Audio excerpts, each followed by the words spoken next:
Good morning बच्चों। आज हम अपनी हिंदी की वसंत भाग 1 में चौथा चैप्टर पढ़ेंगे जिसका नाम है चांद से थोड़ी सी गप्पे। ये हमारी एक कविता है जो शमशेर बहादुर जी की लिखी हुई कविता है। इस कविता के माध्यम से वो एक 10-11 साल की एक लड़की जो है वो चांद से किस तरह से गप्पे लड़ा रही है, यानी चांद से किस तरह से वो बातें कर रही है। उस लड़की के मन के अंदर जो भावनाएं हैं चांद को देखकर, उन भावनाओं को शमशेर बहादुर जी ने इस कविता के माध्यम से व्यक्त किया है। देखिए, गोल है खूब मगर आप तिरछे नज़र आते हैं जरा, आप पहने हुए हैं कुल आकाश तारों जड़ा, सिर्फ मुंह खोले हुए हैं अपना गोरा चिट्टा गोल मटोल।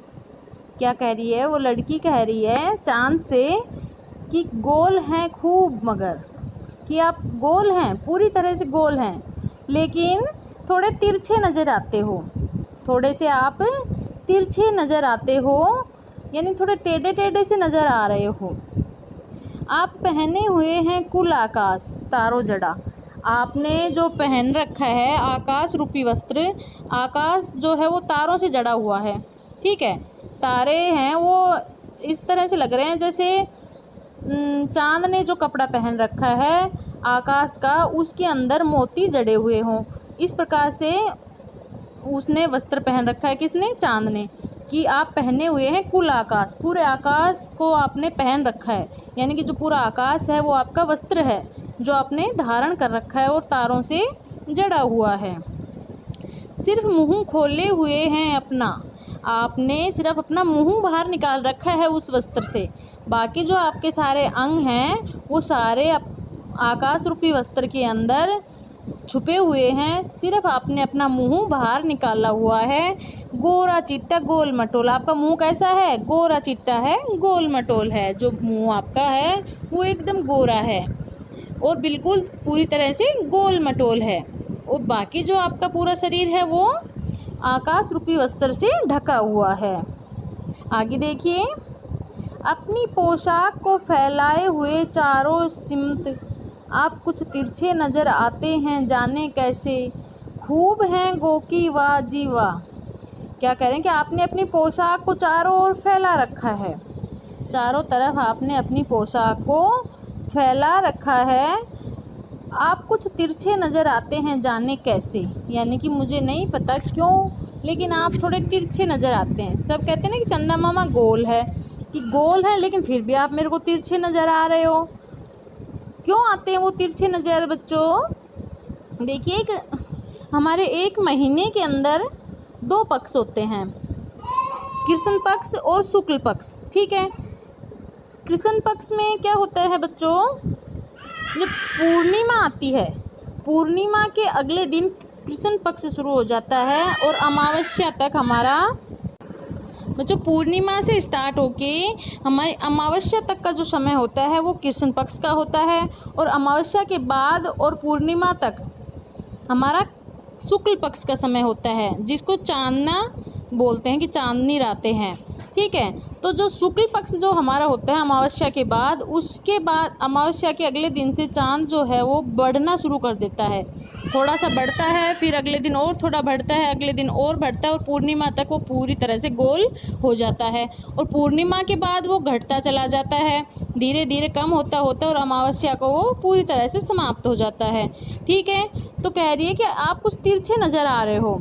तो क्या हो सकता है बच्चों कि जो लड़की है वो बीच वाले दिनों में शायद चांद को देख रही है। किन दिनों में?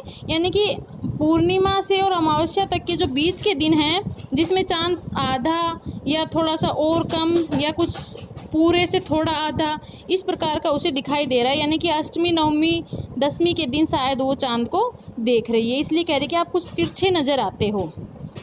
आगे देखिए, हमको बुद्धू ही निरा समझा है, हम समझते ही नहीं जैसे कि आपको बीमारी है, आप घटते हैं तो घटते ही चले जाते हैं, और बढ़ते हैं तो बस यानी कि बढ़ते ही चले जाते हैं।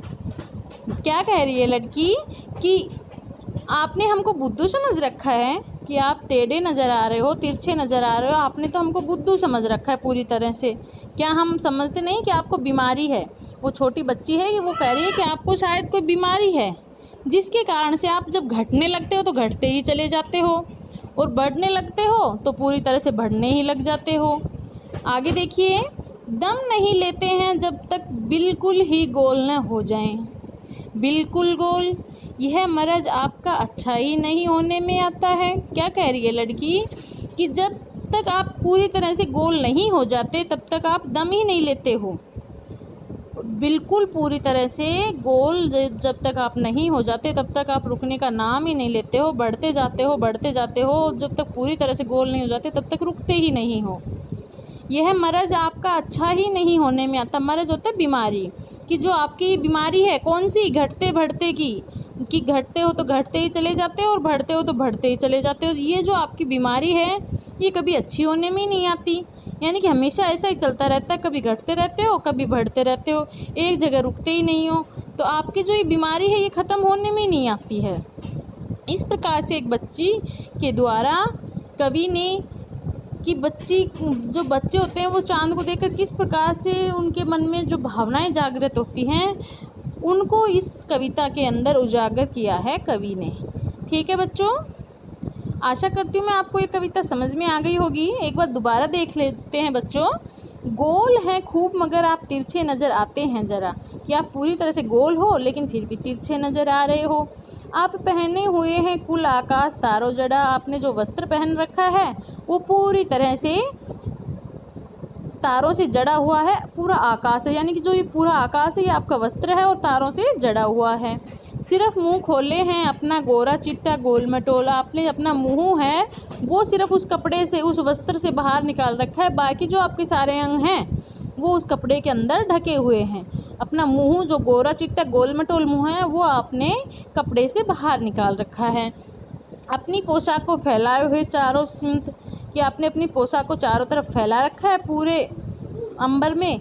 आप कुछ तिरछे नज़र आते हैं, जाने कैसे, पता नहीं क्यों ही आप तिरछे नज़र आते हैं। खूब हैं गो की वाजी वाजी, हमको बुद्धू ही निरा समझा, हम समझते ही नहीं जैसे कि आपको बीमारी है। कि कह रही है लड़की चाँद को कि आपने तो हमें बुद्धू समझ रखा है पूरी तरह से, लेकिन हम समझते हैं कि आपको बीमारी है। क्या बीमारी है? घटते हो तो घटते ही चले जाते हो और बढ़ते हो तो बस बढ़ते ही चले जाते हो।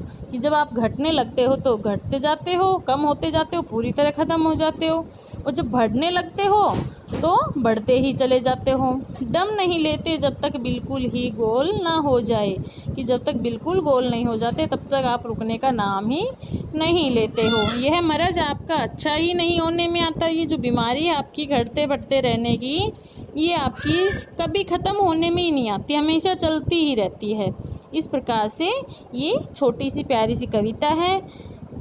आशा करती हूँ बच्चों आपको समझ में आ गई होगी। धन्यवाद बच्चों।